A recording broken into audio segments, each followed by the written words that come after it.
कैसा लगा मीनू आपको?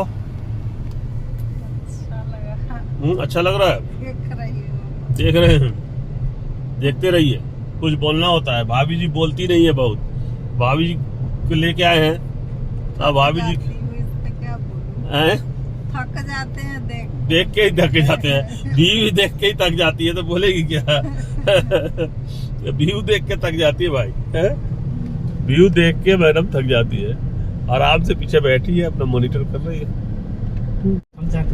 ये नहीं चलती, ये नहीं चलती। ये बीमार हो गई थी अभी बीमार हो गई थी।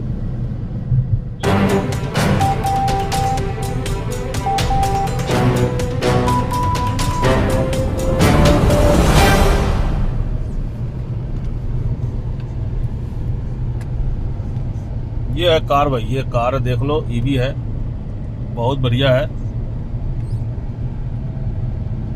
141 किलोमीटर के स्पीड पे चला रहा है। ये स्पीड है 127। ये मिस्टेक है।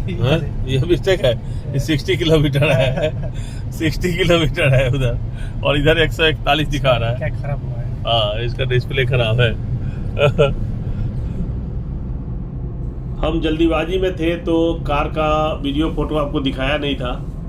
तो अभी जब हम किसी होटल पर रुकेंगे चाय कॉफ़ी के लिए, चाहिए चार्ज के लिए रुकेंगे, तो मैं आपको दिखाऊंगा।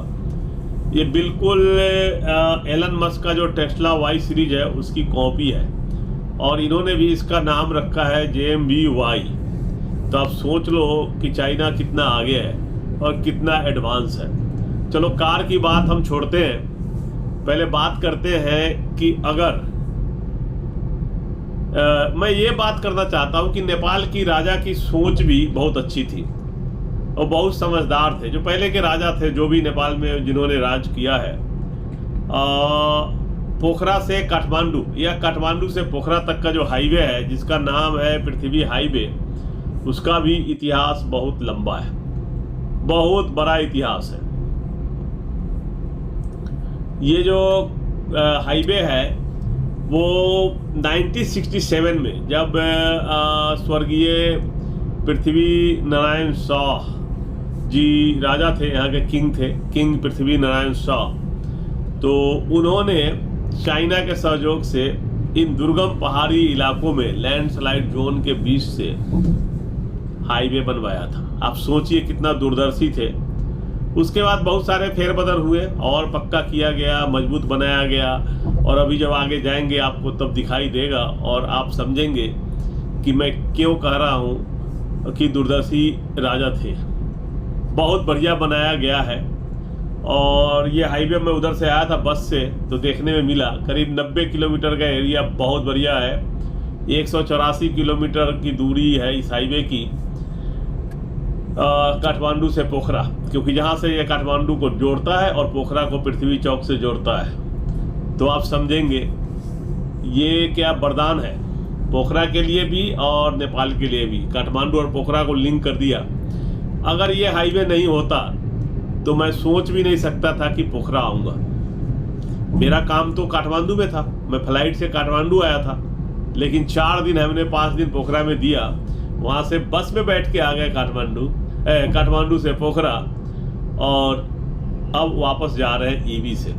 पहले भी मेरा प्रोग्राम था कि अगर मैं जाऊंगा तो कार से जाऊंगा, लेकिन उस समय मैं एकाएक जब लैंड किया तो मेरा दिमाग काम करना बंद कर दिया, क्योंकि जो प्लानिंग थी वो हुआ नहीं। उबर का जो ऐप था वो काम नहीं किया। क्या बोला, आपका पेमेंट ऑप्शन एक्सेप्टेड नहीं है, आपको नेपाली सिम चाहिए। वो मैंने लिया नहीं था, और मैंने अपना एयरटेल का एक्टिवेट किया हुआ था, उसका पैसा ऑलरेडी 6000 दे रखा था मैंने, अनलिमिटेड कॉलिंग का, सब कुछ का, 15 डेज के लिए। तो जब 6000 दे रखे हैं तो हम सिम क्यों लेना है?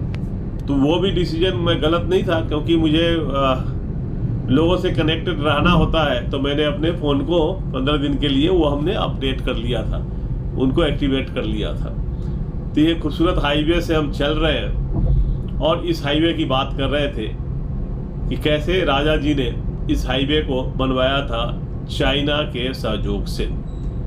बाद में जो नए गवर्नमेंट आए उन्होंने भी चाइनीज कॉन्ट्रैक्टर को ठेका दिया, और जो रोड बनाया बहुत स्ट्रॉन्ग रोड है, बहुत ही स्ट्रॉन्ग और बहुत ब्यूटीफुल रोड है। पानी और बर्फ और आंधी तूफान से फर्क नहीं पड़ने वाला है। जहाँ पर भी लैंडस्लाइड एरिया है वहाँ उसको पूरा ब्लॉक किया गया है और उसको मजबूत करने के लिए सीमेंट का घोल लगा के उसमें कीले लगा के दीवार में, मतलब जो लैंडस्लाइड को बचाने के लिए पूरा प्रयास किया गया है। तो आगे आपको दिखेगा जब इसको हम नॉन स्टॉप चलाएंगे, कहीं कहीं जहाँ पर भी बढ़िया वीडियो मिलेगा दिखाऊंगा आपको। मैं आपको पृथ्वी हाईवे पूरा दिखाना चाहता हूँ, लेकिन पूरा दिखाऊंगा तो 6 घंटे का वीडियो आप देखेंगे नहीं। तो जहाँ पर भी बढ़िया होगा वो मैं दिखाऊंगा और आपको लेकर चलूँगा, तो देखते रहिए।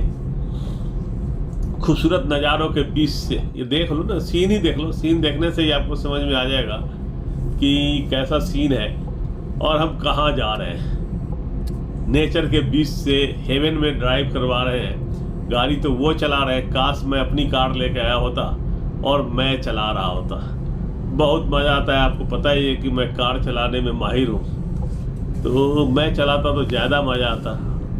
तो आप देख लीजिए क्या खूबसूरत नज़ारे, और ये हाईवे देख लीजिए कितना खूबसूरत है, बहुत खूबसूरत है, बहुत खूबसूरत हाईवे है भाई। काठमांडू तक का वीडियो हम कई पार्ट में दिखाएंगे, तो आप सब प्लीज़ कोऑपरेट करें। इन्होंने कहा है कि मैं आपको कई जगह ले जाऊंगा, रास्ते में और कई फैक्ट्री है। एक वो बारासिंगा बियर फैक्ट्री है, वहाँ भी ले जाएंगे, वो विजिट करवाएंगे, तो वो भी देख लूँगा। मैं आपके लिए एक वीडियो बना दूंगा उस पर। व्यू देखो मीनू, व्यू मीनू फिर से आ गए माउंटेन में। असली पहाड़ तो छोड़ दिए, अन्नपूर्णा देवी को तो छोड़ दिया हमने।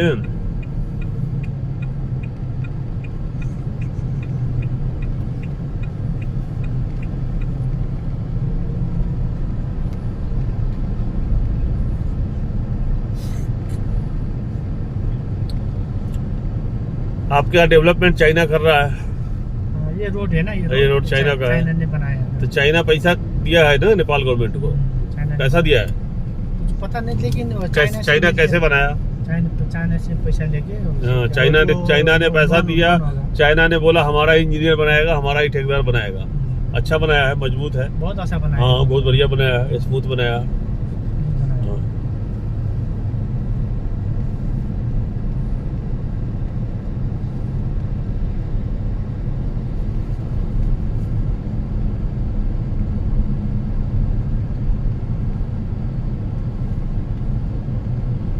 ये कौन सा नदी है?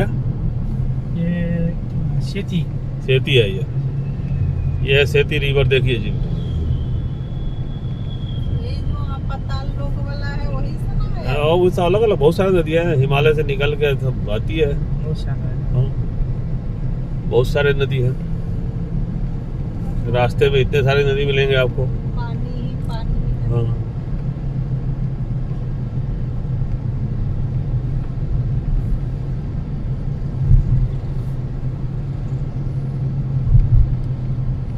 ट्रैफिक चेकिंग हो रहा है।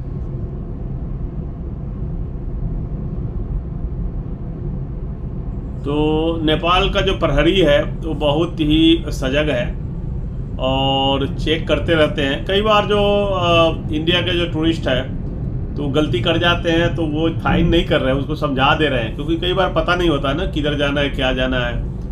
और जीपीएस भी कई बार गलत डायरेक्शन में मोड़ देता है। मैं केरला में ड्राइव कर रहा होता हूँ, तो जो फॉलोअर और सब्सक्राइबर वो कंप्लेन करते हैं, सर आपने गलत लेन में क्यों चले गए, क्योंकि जीपीएस भी कई बार गलत लेन बता देता है। तो मैं तो चला गया, लेकिन बाद में रियलाइज हुआ कि हमें तो जाना है आगे, ये जीपीएस उधर क्यों लेके जा रहा है। तो मैं फिर रास्ता बदल लेता हूँ। कहते सर आपको सीधा जाना था, आप लाल बत्ती पर राइट लेन में क्यों थे। तो कई बार ऐसा होता है। तो ये हाईवे देखिए, हाईवे, और नेपाल देखिए। नेपाल कहीं से भी नहीं लगता कि नेपाल है। लोग कहते हैं ना कि नेपाल है, यार नेपाल तो गरीब कंट्री है। काहे का गरीब कंट्री है यार, नेपाल कहीं से गरीब नहीं है। नेपाल नंबर 1 है। नंबर 1 क्या कहूँगा, सिविक सेंस में, लोगों के व्यवहार में, आपसी भाईचारा में, टूरिस्ट के साथ व्यवहार में, सब कुछ में तो नंबर 1 है। रोड इतना खूबसूरत है, और लोग अपने मेहनत से आगे बढ़ रहे हैं। गोरखा भाई लोग हमारे कितना मेहनत करते हैं तो उससे आगे बढ़ रहे हैं। तो आप नेपाल को कम मत समझिए, नेपाल बहुत ही बढ़िया कर रहा है। नेपाल अभी अपने तरक्की पर ध्यान दे रहा है। अगर तरक्की पर ध्यान नहीं दे रहा होता तो पहले वाला जो प्रधानमंत्री था उसी को चलने देता, कोई आंदोलन नहीं होता, कुछ नहीं होता, करते रहो। इंडिया में क्या हुआ, आंदोलन किया और फिर वो सब कुछ खत्म हो गया, एक नेता को बदल दिया और दूसरा नेता आया। वो क्या है, जो शिक्षा मंत्री आया है वो क्या आया है, वो सेम ब्रांच से तो आया है, सेम ही जगह से तो निकल के आया है। जहाँ से धर्मेंद्र प्रधान निकल के आए थे वहीं से वो निकल के आया है। तो कोई बदलने का कोई मतलब तो नहीं हुआ। एक गला हुआ को निकाल के दूसरा गला हुआ रख दिया, एक गला हुआ सेब को निकाल के दूसरा गला हुआ रख दिया, तो वो फिर खराब करेगा ना, सारे टोकरी को खराब करेगा। तो ये सब नेपाल में नहीं चलता। नेपाल के लोग अपने अच्छे भले का ख्याल रखते हैं। और 1 मिनट में जो जेनजी है यहाँ का, जेनजी को तो मैं सैल्यूट करता हूँ। मैं काश नेपाल में पैदा हुआ होता और जेनजी का लीडर हुआ होता, बहुत मज़ा आता। मैं बच्चों से बात करता हूँ, कई बार इतने छोटे बच्चे होते हैं कि मैं वीडियो में नहीं दिखा सकता, तो बड़ा अच्छा लगता है। वो कहते हैं कि हम तो सर तुरंत बदल देते हैं, हम बर्दाश्त नहीं करेंगे।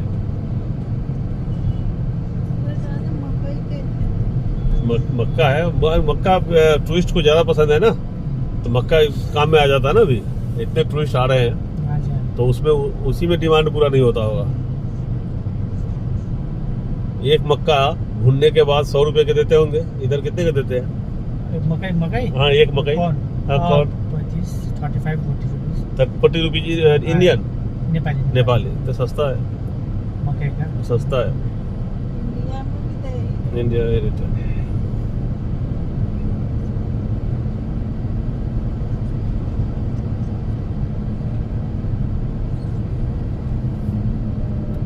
इधर का रोड अच्छा है, पीछे वो स्ट्रीट है, अच्छा नहीं है।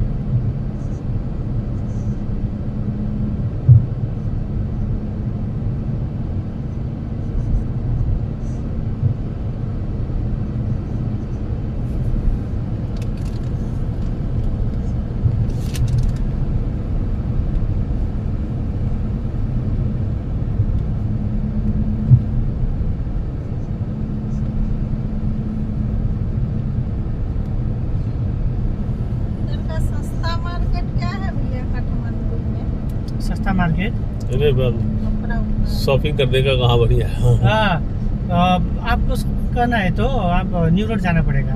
काठमांडू में न्यू रोड है, उधर न्यू रोड पे सब मिलेगा, कपड़े सपड़े जो भी मिलेगा उधर ही सब। क्या बोल रहे थे, तामेल थामेल मार्केट भी है। थामेल में तो वैसे वो सुविनियर है ना, उसपे तो वो पश्मीना है, उधर वो एंटिक सामान है, एंटिक सामान मिलेगा आपको। वैसे मिलेगा वो नेपाल के हैंडीक्राफ्ट मिलेगा। ज़्यादा सस्ता नहीं होगा, वो महंगा ही होगा। वो सुविनियर चीज़ है, ज़्यादातर महंगा ही होगा, ज़्यादा सस्ता नहीं होगा। अगर आपको सस्ता भी मिलेगा, आपको देखना पड़ेगा, आपका वो क्या बार्गेन करना पड़ेगा।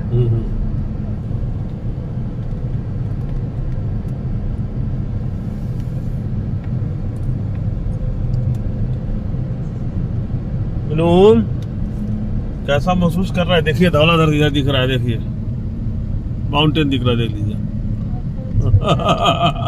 अब दूर आ गया ना, अदर डायरेक्शन में आ गया।